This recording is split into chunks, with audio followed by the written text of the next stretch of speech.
કે અખિલ બ્રહ્માંડનો માલિક જ્યારે ભીલખાના પાદરમાં એમ કહેવાય કે શેઠ સગાડસાન ગંગાવતીની કસોટી કરવા આવે છે અને એમ કહેવાય છે આપણે જાણીએ છીએ કે એક પછી એક કસોટીના પગથિયા એમ કહેવાય ચડતા જાય છે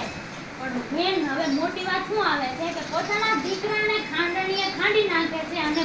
પીરસી પણ દે છે પણ હવે હું મોટી કસોટી શું કરે છે કે હવે શેઠ તારા એક દીકરાને મારી બાજુમાં જમવા બેસાડ હા તો શેઠ કે મહારાજ હવે દીકરો નથી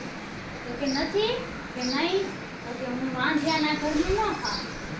નથી જમતો અને ત્યારે એમ કહેવાય શેઠ સગાડસાના આભા મંડળ ફરવા મળ્યું હતું એમ કહેવાય ધર્મ ધ્રુજી ગયો અને જ્યારે ધર્મ ધ્રુજે ને ત્યારે આ દેશની સ્ત્રી શક્તિ ઊભી થાય છે એક દીકરાને તો ખાંડણીએ ખાંડી નાખ્યો હતો પણ હવે પછી શું કહે છે આમ કે સાધુના વેશમાં આવેલા ભગવાનને કહે છે કે બાપુ બેસી રહેજો તમને જમાવીને તો હું નહીં જાઉં તો સૌરાષ્ટ્રની નારી છું શું કહે છે અને કમાર એમ કે એક દીકરાને ખાંડા પછી કટાર લઈને બોલે છે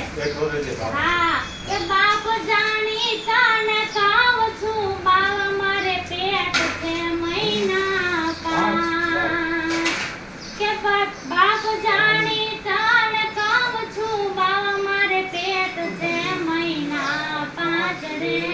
મારે પેટ છે મહિના પાંચ કે હવે સતની ભાવા મારું પેટ જીરું છું જોઈ લે બાવા એ બાળ ઉભો હવે થાય સમા બાવા તને સેના વિના નહીં જવું જાવા તું સૌરાષ્ટ્રની નારી છું જે કરવું પડતું એ કરી પણ તને ખાવા નહીં. અરે નારી કરી